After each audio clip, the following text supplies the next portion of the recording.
July 18, 2026 ఈ date ని బాగా గుర్తుపెట్టుకోండి. ఎందుకంటే మన ఇండియాని గ్లోబల్ స్పేస్ టెక్నాలజీ రేస్ లో తలెత్తుకునేలా చేసిన రోజుది. శ్రీహరికోటలో సతీష్ ధావన్ స్పేస్ సెంటర్ నుంచి ఒక రాకెట్ లాంచ్ అయింది. అదేంటి శ్రీహరికోట నుంచి రాకెట్ లాంచ్ అవ్వడం కొత్త ఏమి కాదు కదా అని మీరు అనుకోవచ్చు. కానీ ఈ రాకెట్ చాలా స్పెషల్. ఎందుకంటే ఇది ఇస్రో లాంచ్ చేసిన రాకెట్ కాదు.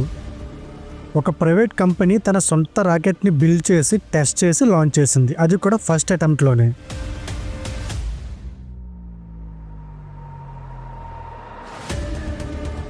ఇక్కడ ప్రైవేట్ కంపెనీ అంటే స్పేస్ ఎక్స్ అనుకుంటారు, కానీ అది కాదు. ఈ కంపెనీ ఇండియాకి చెందింది మాత్రమే కాదు, ఇది మన హైదరాబాద్ కి చెందిన ఒక ప్రైవేట్ స్పేస్ రాకెట్ కంపెనీ. దాని పేరు స్కైరూట్. ఈ వీడియోలో మనం స్కైరూట్ కంపెనీ ఎలా స్టార్ట్ అయింది, ఇంత పెద్ద సక్సెస్ ని ఎలా అచీవ్ చేసిందని క్లియర్ గా డిస్కస్ చేద్దాం. సో గైస్, ఈ వీడియో చాలా ఇంట్రెస్టింగ్ గా ఉంటుంది. ఎక్కడ స్కిప్ చేయకుండా కంప్లీట్ గా చూడండి.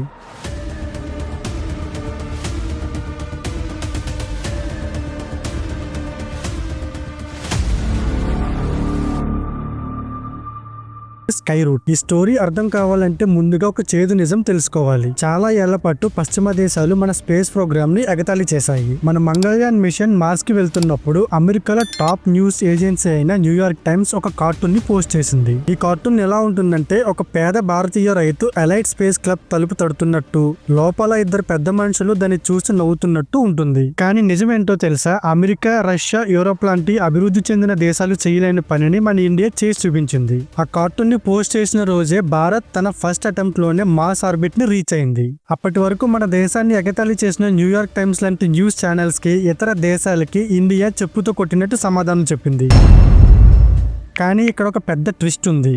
అదేంటంటే, మంగళయాన్, చంద్రయాన్ లాంటి మిషన్స్ సక్సెస్ ని మనం సెలబ్రేట్ చేసుకుంటున్నాం. కానీ అసలైన స్పేస్ రేస్ లో మనం వెనకపడి ఉన్నామన్న విషయం మనకు తెలియదు. నేను ఇలా ఎందుకంటున్నానంటే, 2010 నుంచి 2022 వరకు ప్రపంచవ్యాప్తంగా లో ఎర్త్ ఆర్బిటాల్లో లాంచ్ అయిన శాటిలైట్ సంఖ్య 4000 నుంచి 8000కు పెరిగింది. ఇవేమీ కూడా గవర్నమెంట్ కి చెందిన శాటిలైట్స్ కాదు, స్పేస్ ఎక్స్ లాంటి ప్రైవేట్ కంపెనీలు లాంచ్ చేసినవి. అలాగే గ్లోబల్ స్పేస్ ఎకానమీ $270 బిలియన్ నుంచి $400 బిలియన్ కి పెరిగింది. కానీ ఇందులో అమెరికా ఒక్కటే సగం షేర్ ని తీసుకుంటుంది, అండ్ మిగిలిన షేర్ ని ఇతర దేశాలు పంచుకుంటున్నాయి. మరి మన ఇండియా షేర్ ఎంతో తెలుసా? 0. ఎందుకంటే మన ఇండియాలో 0 ప్రైవేట్ రాకెట్ లాంచ్లు, 0 ప్రైవేట్ స్పేస్ కంపెనీలు. ఇప్పుడు మీకు ఒక డౌట్ వస్తుంది, ఇండియా ఎందుకు వెనకబడి ఉంది అని. మన దగ్గర టాలెంట్ లేదా, డబ్బు లేదా, టెక్నాలజీ లేదా? దీనికి ఆన్సర్ ఒక్కటే, అదే గవర్నమెంట్ రూల్స్. 2020 వరకు భారత్ లో ప్రైవేట్ గా రాకెట్ బిల్డ్ చేయడం అంటే అది ఇల్లీగల్ అని చెప్పాలి. ఇంకా కరెక్ట్ గా చెప్పాలంటే ఈ ఐడియాని ఒక న్యూక్లియర్ వెపన్ ని తయారు చేయడంతో సమానంగా చూసేవారు.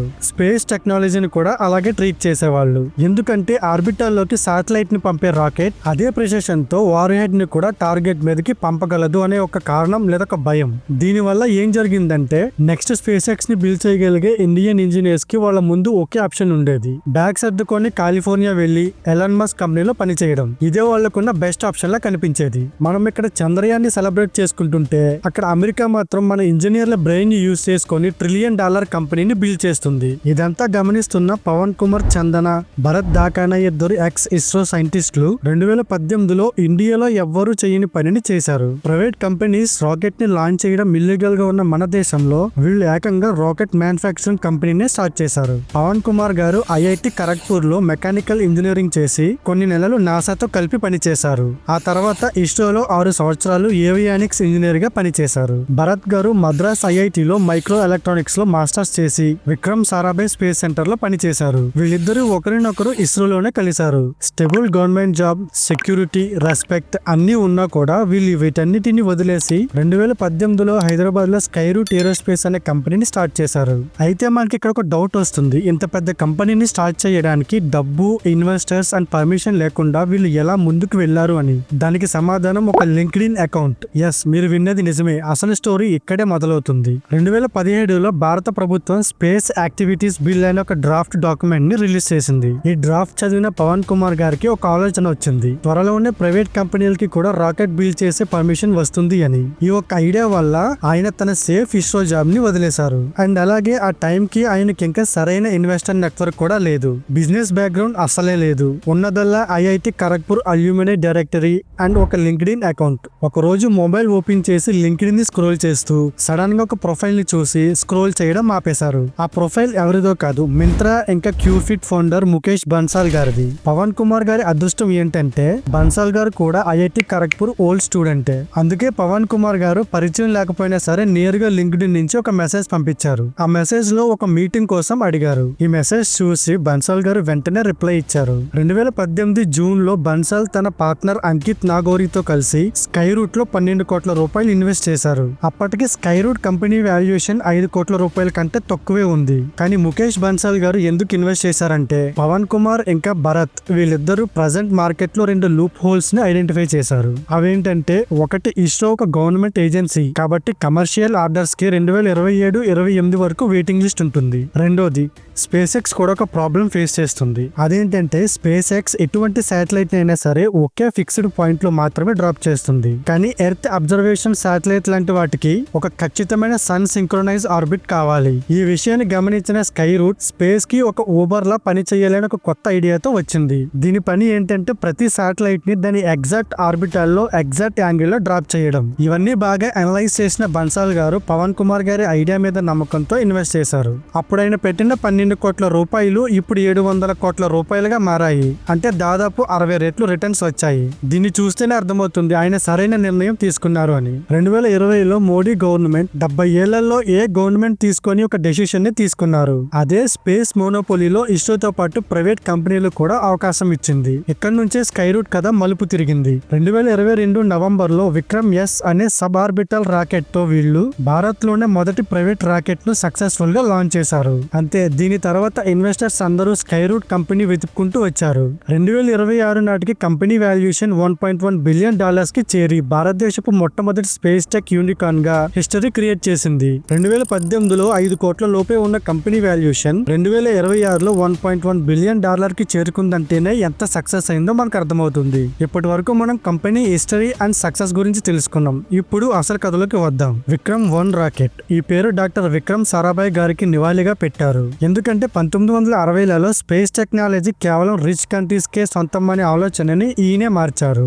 ఆయన విజన్ తోనే ఇస్రో పుట్టింది. తుంబా అనే ఒక చిన్న ఫిషింగ్ విలేజ్ లో ఒక చర్చ్ లోనే మొదటి ఆఫీస్ నడిచింది. అంతరిక్ష ప్రయోగాలకి డబ్బు లేని ఆ రోజుల్లో ఇండియా ఇన్నోవేషన్స్ మీద మాత్రమే నమ్మకం పెట్టుకుంది. ఇదే ఫిలాసఫీని దశాబ్దాల తర్వాత స్కై రూట్ కూడా ఫాలో అయింది. విక్రమ్-1 ఒక 4 స్టేజ్ రాకెట్. దీని ఎత్తు 20 మీటర్లు, వెడల్పు 1.7 మీటర్లు. ఇది ఒక రిలే రేస్ లాంటిది. ఫస్ట్ 3 స్టేజెస్ సాలిడ్ ఫ్యూయల్ తో నడుస్తాయి. వీటికి డాక్టర్ ఏపీజే అబ్దుల్ కలాం గారి జ్ఞాపకార్థంగా కలాం 1200, కలాం 250, కలాం 100 అని పేరు పెట్టారు. ఇక 4వ స్టేజ్ రామన్-1 అనే రీస్టార్టబుల్ లిక్విడ్ ఇంజిన్. ఇది సాటిలైట్ ని ఖచ్చితమైన ఆర్బిటల్ లో పెట్టడానికి సహాయపడుతుంది. ఈ రాకెట్ లో ట్రెడిషనల్ మెటల్ కి బదులు కార్బన్ కాంపోజిట్ ఎయిర్ ఫ్రేమ్ లు యూజ్ చేశారు. ఇంజిన్స్ అన్ని కూడా 3D ప్రింటెడ్. దీని వల్ల బరువు తగ్గి కాస్ట్ కూడా చాలా వరకు తగ్గుతుంది. జూలై 18, 2026 ఉదయం సరిగ్గా 11:30 ఈ రాకెట్ లాంచ్ అయ్యింది. కౌంట్ డౌన్ పూర్తయ్యాక ఫస్ట్ స్టేజ్ ఇగ్నైట్ అయి విడిపోయింది. ఆ తర్వాత సెకండ్, థర్డ్ స్టేజెస్ ఒకదాని తర్వాత ఒకటి ఫైర్ అయ్యాయి.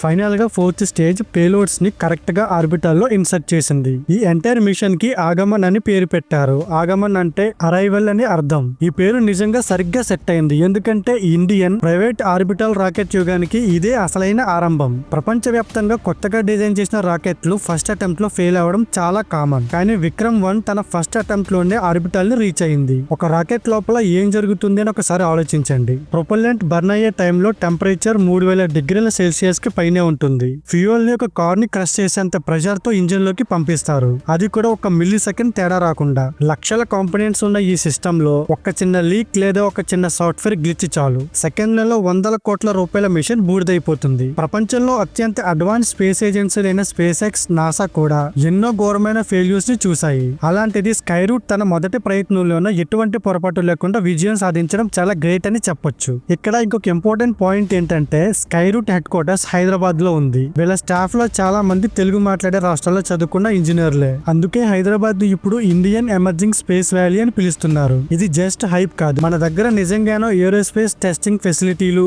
స్కిల్డ్ ఇంజనీర్లు ఉన్నారు. ఈ ఒక్క లాంచ్ ప్రభావం ఎన్నో సెక్టార్ల మీద పడుతుంది. మారుమూల గ్రామాల్లో high speed internet, precision agriculture monitoring, వరదలు తుఫాన్లు వచ్చే ముందు early warning systems, defence surveillance, remote areas కి టెలిమెడిసిన్ అండ్ ఎడ్యుకేషన్, ఇవన్నీ ఇప్పుడు చాలా చౌకగా తరచుగా సాధ్యమవుతాయి. దీనితో పాటు ఏరోస్పేస్ మ్యానుఫ్యాక్చరింగ్ ఎక్స్పర్ట్స్ కూడా పెరిగే ఛాన్స్ ఉంది. ఒకప్పుడు విక్రమ్ సారాభాయ్ గారు ఒక మాట చెప్పారు, డబ్బు లేకపోయినా కేవలం మేధస్సు, తక్కువ ఖర్చుతో కూడిన ఇన్నోవేషన్స్ తో ఒక దేశం ఆకాశంలోని నక్షత్రాలను కూడా ముద్దాడగలదు అని. Opinion. The aspect of space research which I would like to stress most is in relation to the national capability, the self-confidence that this will generate. And if I were to give my own evaluation of this, I think the benefits of these.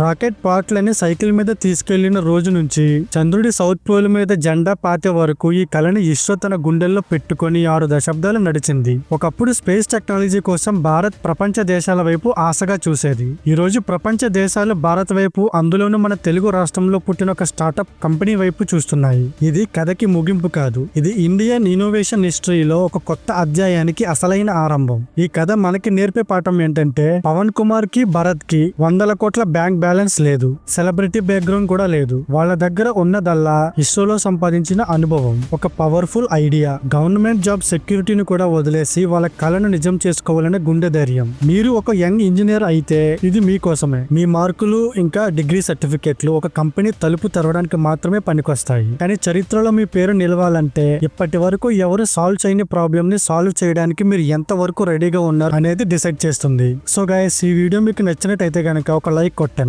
కింద comments లో మీ అభిప్రాయాన్ని చెప్పండి. ఇలాంటి inspiring స్టోరీలు మీకు ఇంకా కావాలనుకుంటే గనక మన ఛానల్ ని సబ్స్క్రైబ్ చేసుకోండి. మళ్ళీ ఇంకో మంచి వీడియోతో కలుద్దాం.